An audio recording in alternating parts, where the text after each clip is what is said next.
this is Kirk And Sandy. with Cruising and Craps. All right, guys, we are staying at the Venetian in a luxury suite. It is beautiful, and if you haven't stayed but was always curious, hit this guy up. He'll take care of you.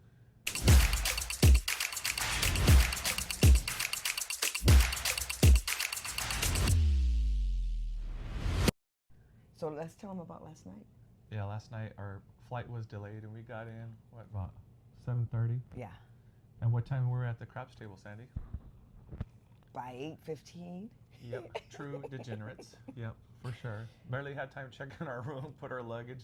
I had a good feeling. I wanted to roll. I was like, I want to roll. I want to roll. That doesn't always happen.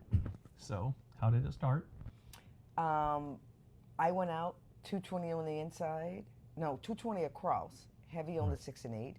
Kirk followed the same strategy, and it was a PSO. So Which was is like, basically, it's basically betting, and it was a $25 minimum table too. So it's basically betting $25 on the outside numbers, the 4, 5, 9, and 10, $25 each, and then 60 on the 6 and 8. That's how you get your 220. So we get our 220. Yeah. And the goal would be that they at least hit more than twice, 3 First times. guy when we got there, I think he rolled a 9. Right after that, bam, 7 out. So I lost 220, she lost 220. Yeah. Then we came back out for 220. Who was it? Did I roll? Yeah, it was your roll. I rolled. I had a pretty decent roll. We got some money back. And the first couple shooters, it was just amazing right after that. Just started hitting a bunch of numbers, and we were running our chips up. And then it turned, as the roll turns. Yeah. And then all of a sudden, I went cold, the table went cold, people fled, and the two of us ended up the only ones at the table. But Mama didn't raise no quitters. So what did we do? Yeah, but before that, though, there was a lady there, and we'd been betting the all tall small off and on. Oh, yeah, we And did the better. first time I bet on her, she didn't hit it. The next time she hit them all, and we weren't out there. It's like, dang it. And then this other gentleman rolled, and hopefully he'll be there tonight. Oh, he was awesome. When I rolled and Sandy rolled, he came over to us right away because he was at the other end of the table, right where our dice were landing. But he was nice enough to say, hey, he looked at me and said, hey, I'm going to move my chips over because that's that was where, nice. Yeah, so he moved them over. And I was trying to throw a hard way set. The first couple times I kept hitting, I throw a deuce on top, I kept hitting a couple 4s or a couple hard 10s. And then I had one time where I have deuce 4, and I kept rolling hard 8. It's back to back to back to back. That was a beautiful thing. In that roll, I had 5 hard 8s. It was ridiculous. But yeah, so a couple people hit the tall. I think I was super close to hitting them all. The small, I missed one number. Same with Sandy. Somebody hit the tall, so we made money on them. Overall on the night, I think we broke about even on it, but there was a few times we really could have made some good money. And then towards the end, first of all, we lost like 200 right out the gate. Then we started winning. I was actually up like $300 or $400. And then, like winning $100, I'd be up like 100, then they'd PSO or whatever, 7 out. And then I'd get a couple hundred more, and then they'd 7 out. And what we would do is, like, if I have $60 on the 6 and 8, if the 6 hit, I collect that 70. If a number hits, now I have like $100 and something. I would go ahead and take my 6 and 8 down to 30. So now, instead of having a 220 out there, I believe it's 160. 25 on everything except 30 on the 6 and 8, which is 160. And then from there, if you get one more hit, like basically 3 rolls, you're out. So, but sometimes the 4 and 10 would hit, that would give you 50. And then if the 6 and 8 hit, would give you 70, you're at 120.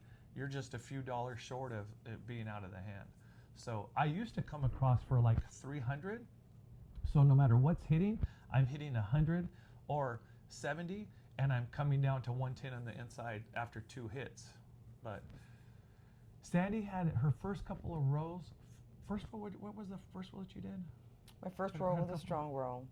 Yeah. After that, it went cold on me. But my last 2 rolls is what brought us back. Yeah, and she literally, she was like, I don't want to roll anymore. I go, no, we know what happens. I go, look, you got the bad ones out of the way. You're due for a great one. And so boy, did she. I ended up about 15% return on what I started with, my bankroll, which is actually good. But we were there for 3 hours, so it was, long story, he made it seem like it was great and everybody was rolling great. It was a roller coaster. Just battling. And walked away with about 15%. And there was a few times. Oh, I won more than he did. Just saying. Yeah. I'm a better player. We're definitely going to Just bring that up. It's like unbelievable. It'll be on his tombstone. Sandy's the better. So, yeah. So we both bought in for a typical 3,000, and I think she cashed out like 3,430. I cashed out 3,330. So she got me by $100, but it was awesome. It was slightly more than that, but that's what I walked away with after my tip. Yeah, and there was a lot of times where the dice, I don't know, would bounce off the table, and I'm like, just tear me off for one roll. And I'm not kidding. Every time the dice bounced off the table, it was like a PSO, or it was 7 out, so we stopped. But normally, and we go with trends, and normally if ace deuce is rolled, that's the only other time that was, hey, take our bets off for one roll. But last night we didn't do it. Every time an ace deuce came like clockwork, it was a 9. It was, unbelievable. So in fact, you could hop the 9, or every time every time a midnight was rolled, it was a 9. Every time an ace deuce, it was an 8. No, actually I think it was 9. And then sometimes a 12 was rolled at the very beginning. It was all bad. But there was a couple times ace deuce was rolled, and she's like, hey, we're gonna go off. I'm like, no, I want to stay like after the third or fourth time. We kept going off. It was hitting good numbers. So I'm like, no, we're working. I go, in fact, it's gonna hit the 9. So I threw another $25 chip on the 9, 6-3, boom. And then later on, ace deuce was rolled, and she was like, hey, Kirk, I don't know if I was rolling somebody else, but I had the odds behind. I think another gentleman was rolling, so I did do a pass line bet, so I can do the all tall small. She was like, throw another $25 on the 8. Just as I threw another $25 on the 8, boom, 8 hits. So that ace deuce, whatever would come after it, was on fire. And that's usually not the case. But we're making this a long video. What's the plan for tonight? Go back and get more money. Yeah, tonight we're definitely going to play at the tables again. We have to film. We're going to film some roulette stuff. We're going to film some more bubble craps.